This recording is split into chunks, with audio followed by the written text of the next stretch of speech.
The morning air in the Amazon jungle was thick and hot. Dr. Vexstar wiped sweat from his blue-scaled forehead as he checked his equipment one more time.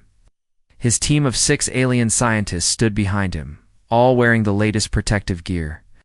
Their species could make. They had traveled from the other side of the galaxy for this mission. 3 years ago, the Galactic Council discovered Earth. It was a small blue planet with strange creatures and even stranger people called humans. Most planets had 1 or 2 dangerous animals. Earth had thousands. But deep in this jungle lived something that made even the humans afraid. The humans called it many names. Some said the Terror. Others called it the Beast. The official Earth's military files labeled it Specimen X-7, double quotes, but Dr. Vexstar and his team knew it by its scientific name, the apex predator. Vexstar looked at the burned trees around them. This was where the last expedition had failed. The Zephyrian team had brought their best hunters 2 months ago. They never came back. Search teams found only pieces of their equipment melted into the ground. "Sir, the scanners are picking up." "Movement," said Lieutenant Cora, a tall alien with 4 arms and silver skin. Her voice shook a little as she spoke into her communicator. Dr. Vexstar nodded. His species, the Catherians, had conquered 47 worlds. They were smart, strong, and had weapons that could destroy cities. But this one creature had defeated. Every team sent to capture it. The creature was not natural. Earth scientists had made it by accident 30 years ago. They were trying to mix the genes of different animals to create better farm animals. Instead, they created a monster. It had the size of an Earth elephant, the speed of their fastest cats, and the intelligence of a human child. Its scales were harder than spaceship metal. Its claws could cut through anything. But the worst part was how smart it was. The creature learned from every fight. If someone used laser guns, it found ways to avoid them next time. If they tried to trap it, it escaped and set traps of its own. Earth's military had given up trying to catch it. They just built a big fence around 50 miles of jungle and told everyone to stay away. Dr. Vexstar believed his team would succeed where others failed. They had spent months planning. They brought neural disruptors that could confuse any brain. They had gravity nets that could hold a small spaceship. Most importantly, they had studied every failed mission and learned from the mistakes. "Remember the plan," Dr. Vexstar told his team. "We spread out in a circle. Use the neural disruptors first to make it confused, then hit it with the gravity nets. Once it cannot move, we put it in the containment pod." The team moved through the jungle slowly. Thick vines hung from tall trees. Strange birds made loud noises above them. The air smelled of mud and rotting leaves. Every step made noise, no matter how careful they tried to be. Dr. Zakana, the team's tracker, held up his hand. "I have found something," he whispered. His large ears twitched as he listened. Fresh tracks, very large, moving east. The tracks were unlike anything in their database. Each footprint was 3 feet long and had 4 deep claw marks. The creature had stepped on a fallen tree trunk, crushing it completely. As they followed the tracks, Dr. Vexstar thought about why this mission mattered so much. The Galactic Council wanted to study Earth's most dangerous creature. If they could understand how it was made, they could create their own super soldiers. Wars that took years could be won in weeks. But there was another reason. The creature had embarrassed the entire galaxy. Every major species had tried to catch it. The proud Zephyrians with their energy weapons.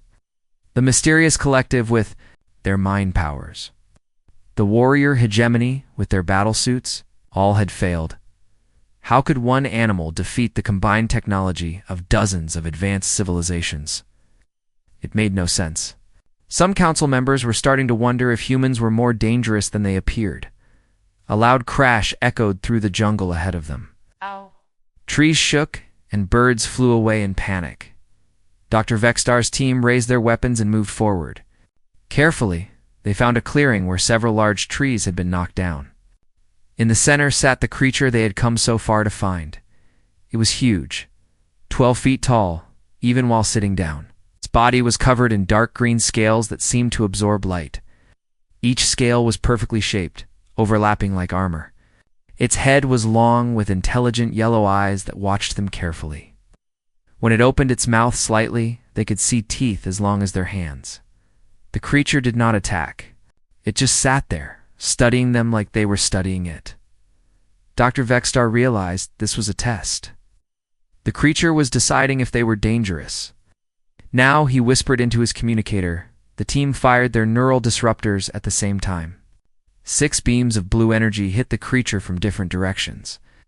These weapons could confuse the brain of any known species for hours. The creature stood up slowly and shook its head. The neural disruptors had done nothing. Impossible, Dr. Zakana said. Those weapons work on everything. Creature looked at each team member one by one, and it did something that made their blood turn cold.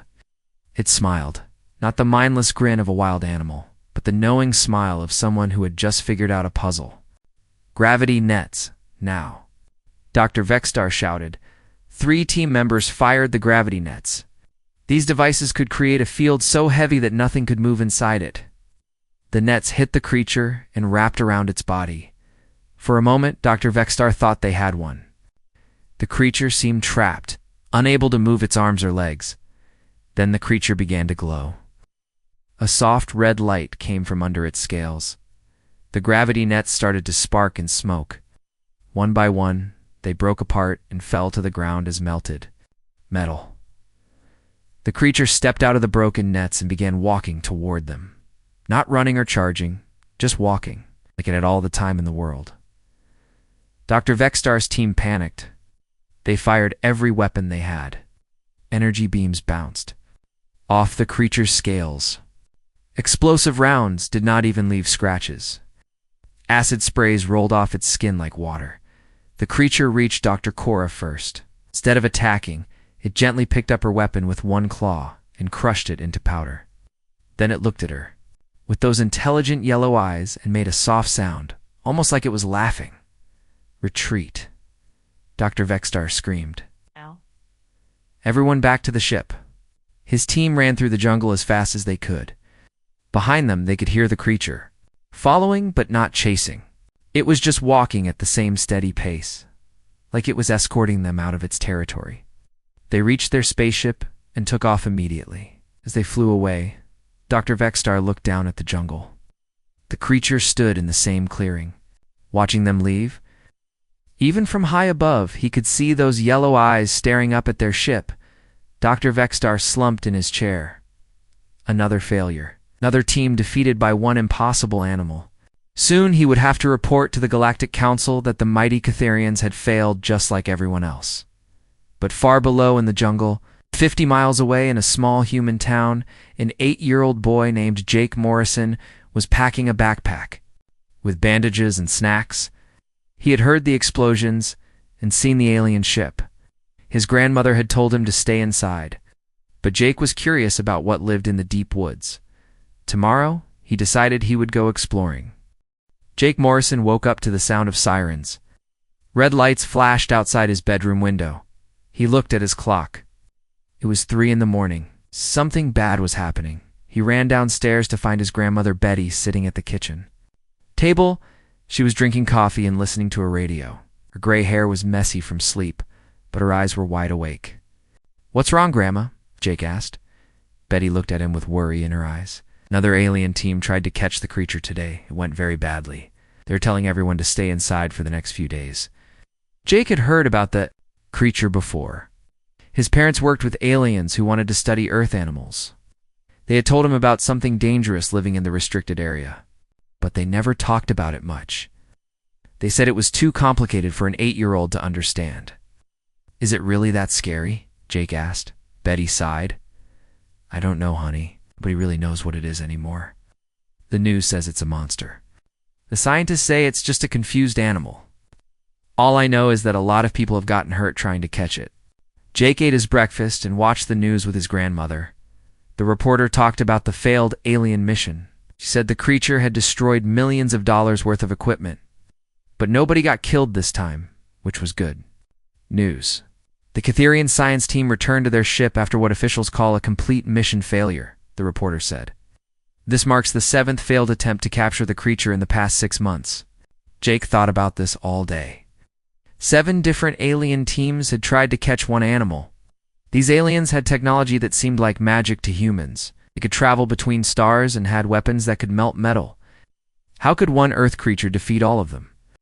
That afternoon, Jake was in his room reading when he heard helicopters outside. He looked out his window and saw 3 military helicopters flying toward the restricted zone.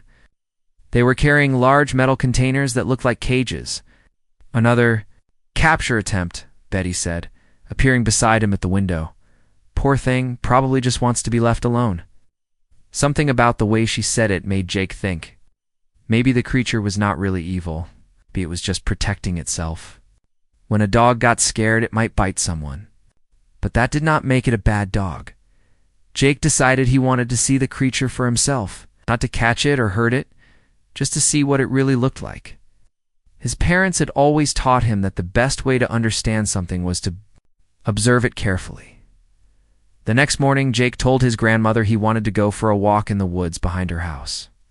Betty lived on the edge of the restricted zone. Dangerous areas started about 2 miles past her backyard. "Don't go too far," Betty said. "And take this." She handed him a small radio. "If you get lost or scared, just press the red button, and help will come." Jake put the radio in his backpack, along with some snacks and a water bottle. He also took a small first aid kit from his grandmother's veterinary supplies. He was not sure why, but something told him he might need it. The woods behind Betty's house were peaceful. Jake followed an old deer trail that wound between tall pine trees. He knew these woods well from previous visits. But today he planned to go farther than ever before. After walking for an hour, Jake started to see signs of damage. Tree branches were broken high above his head. Claw marks scored the bark of several trees. The marks were huge, bigger than anything a bear could make. Jake felt a little scared, but also excited. He was getting close to something important. He could feel it. The trail led him to a small stream. Jake stopped to drink some water and eat a granola bar. As he sat by the stream, he heard a sound that made his heart stop. It was like breathing, but much too loud and deep to be human. Jake looked around carefully. Across the stream, about 50 feet away, something was moving in the thick bushes. Something very large. Most people would have run away. But Jake had always been curious about animals. He had once spent 3 hours watching a family of raccoons, sitting so still they forgot he was there. He had helped his grandmother take care of injured animals at her clinic. He knew that most animals were more afraid of humans than humans were of them. Jake stood up slowly and walked toward the sound. He pushed through the bushes carefully, trying not to make too much noise. Then he saw it. The creature was lying on its side in a small clearing. It was even bigger than Jake had imagined. Its scales were dark green with some brown spots, but something was wrong. Several of the scales were black and cracked. One of its arms hung at a strange angle. There was dried blood on its shoulder. Creature was hurt, badly hurt. Jake realized this must be from yesterday's fight with the aliens.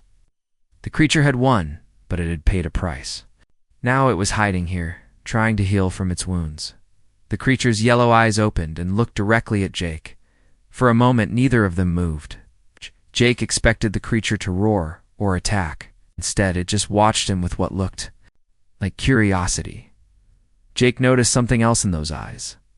They were not the empty eyes of a wild animal. There was intelligence there, and something that looked like sadness. "Hi," Jake said quietly. "I'm not going to hurt you." The creature tilted its massive head to one side, like a dog trying to understand. A new command. Jake remembered what his grandmother had taught him about approaching injured animals. Move slowly.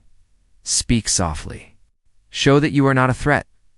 He sat down, cross-legged about 20 feet away from the creature. This was the same distance his grandmother used when working with scared animals.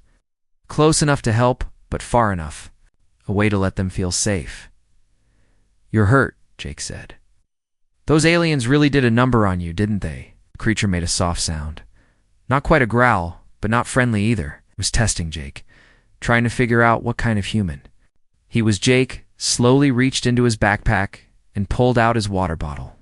He poured some water into his cupped hand and held it out toward the creature. "Must be thirsty," he said. The creature watched the water in Jake's hand. Jake's nose twitched as it smelled the clean water. After a long moment, it slowly stretched its neck forward and drank from Jake's hand. Its tongue was rough, like a cat's tongue, but much bigger. Jake felt the creature's warm breath on his fingers. Up close, he could see that its scales were not just armor. They were beautiful, each one a slightly different shade of green and brown. When the creature finished drinking, it looked at Jake again. This time, there was something different in its eyes. Not trust exactly, but not fear either. Jake smiled. "I'm Jake. I don't know what your real name is, but I think I'll call you Rex. Is that okay?" Rex made another soft sound. It almost sounded like agreement. Jake looked at the creature's injuries. The burned scales needed cleaning. The hurt arm needed to be checked. Jake had watched his grandmother treat injured animals hundreds of times. He knew what to do. "I want to help you," Jake said, "but I need you to trust me a little bit. Can you do that?" Rex stared at Jake for a long time. Then, very slowly, the great creature lowered its head and closed its eyes. Jake smiled and reached for his first aid kit. Maybe the aliens had failed because they tried to use force.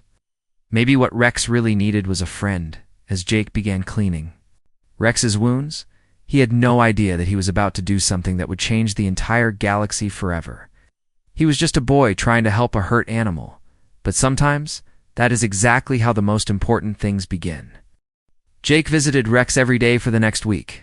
Each morning, he would tell his grandmother he was going for a walk. Betty never asked too many questions. She trusted Jake to be careful and come back before dark.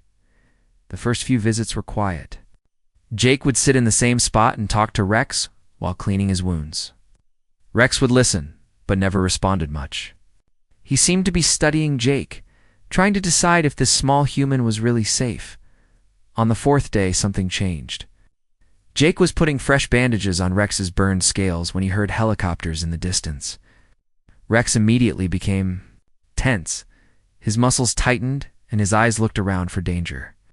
"It's okay," Jake said softly. "They're just flying over. They won't come here?"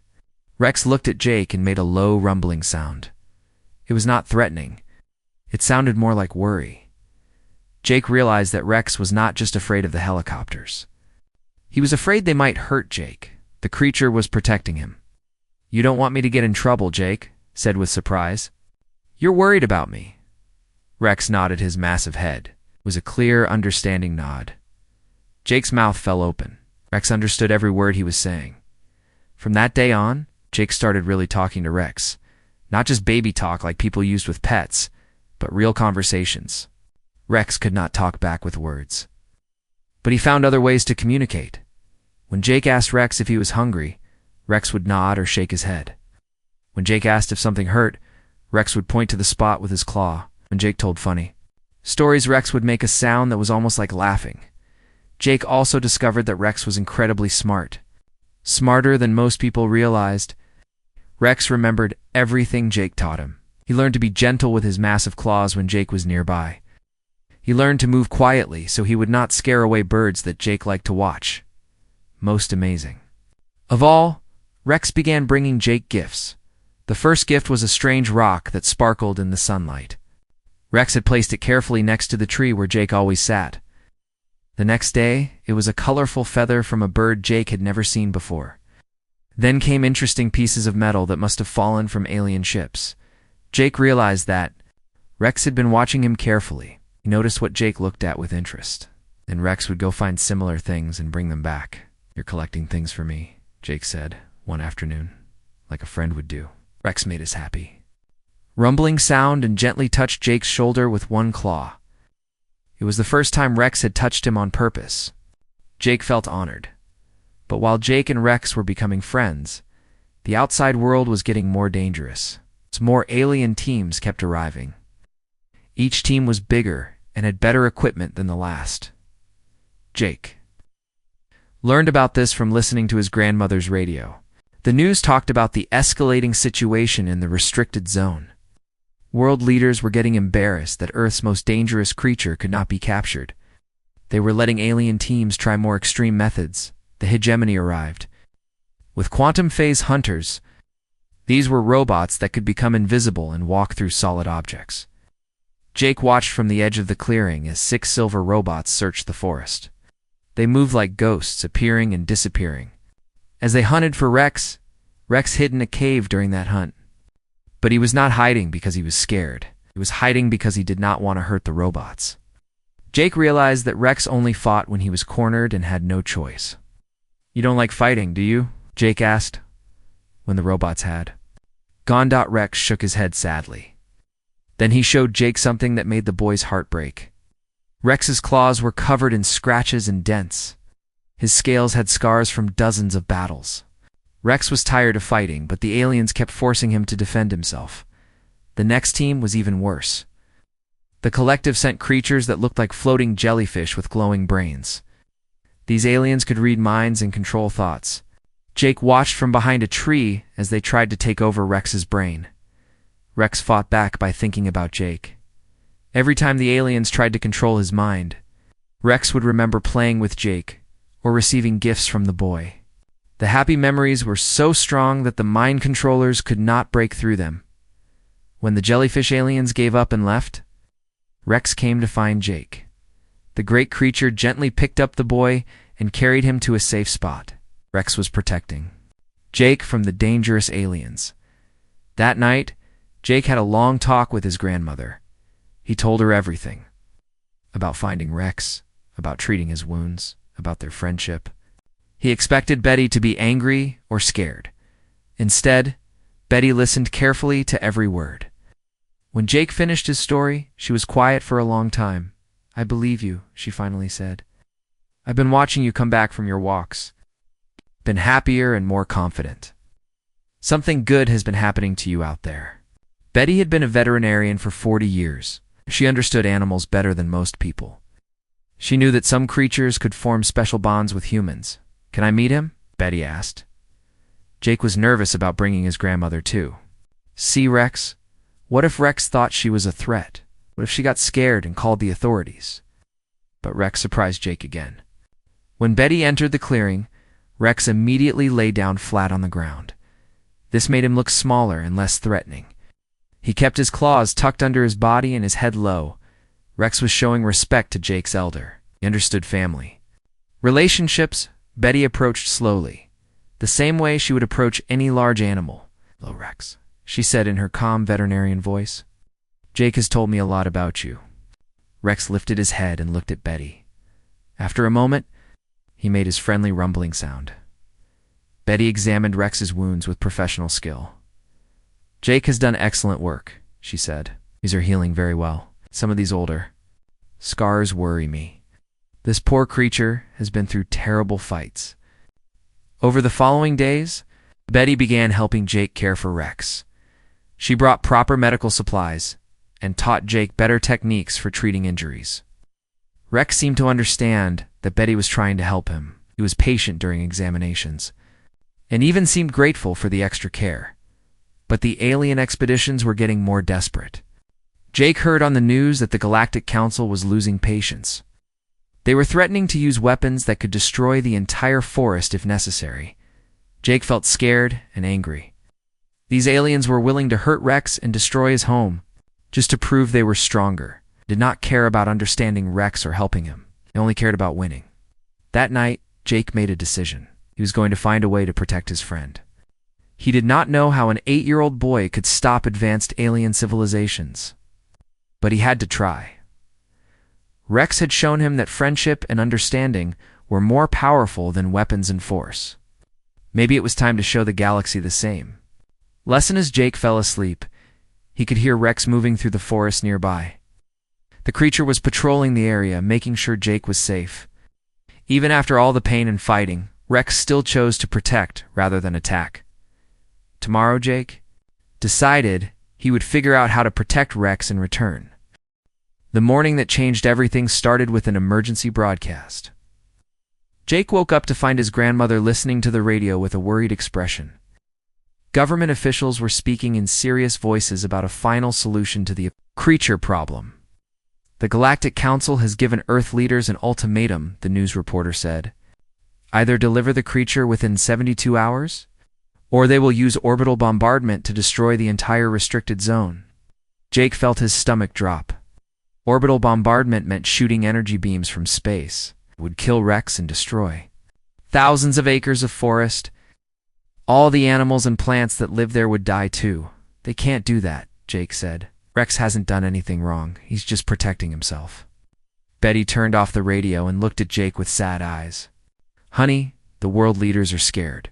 They think if they can't control this one creature, other aliens might not respect Earth. They're willing to sacrifice Rex to look strong.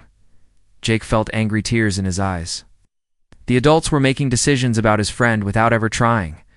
To understand Rex, they saw him as a problem to solve instead of a living being with feelings. There has to be something we can do, Jake said. Betty was quiet for a moment. Then she said something that surprised Jake. Maybe there is. Your parents called last night?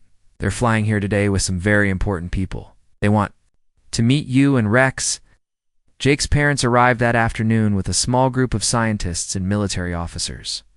Jake was nervous about so many strangers coming to see Rex, but his mother Lisa hugged him and said they were here to help.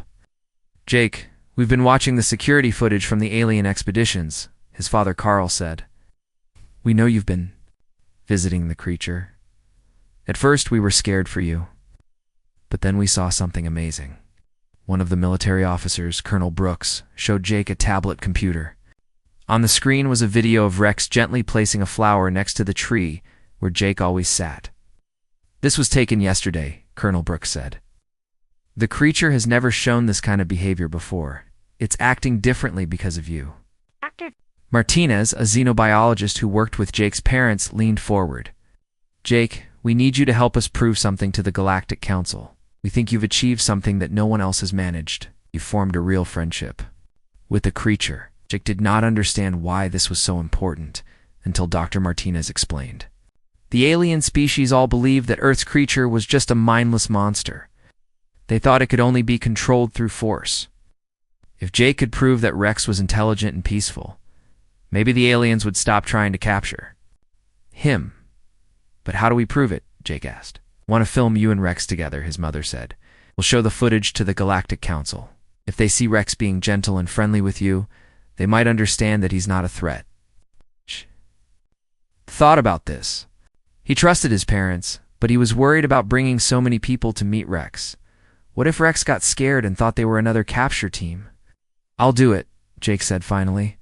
But we have to be very careful. Rex doesn't trust groups of people. He might think you're here to hurt him. That evening, Jake led a small group to Rex's clearing. Along with his parents and grandmother, there were only 3 other people. Dr. Martinez, Colonel Brooks, and a camera operator named Susan. Rex was waiting in his usual spot. When he saw the group of humans, he immediately stood up and moved. Protectively in front of Jake, his scales darkened and his claws extended slightly. It's okay, Rex, Jake said calmly. These are my parents. They want to meet you. Rex looked at each person carefully. His intelligent yellow eyes studied their faces and body language. Jake could tell Rex was deciding whether these humans were dangerous. After a long moment, Rex made a decision.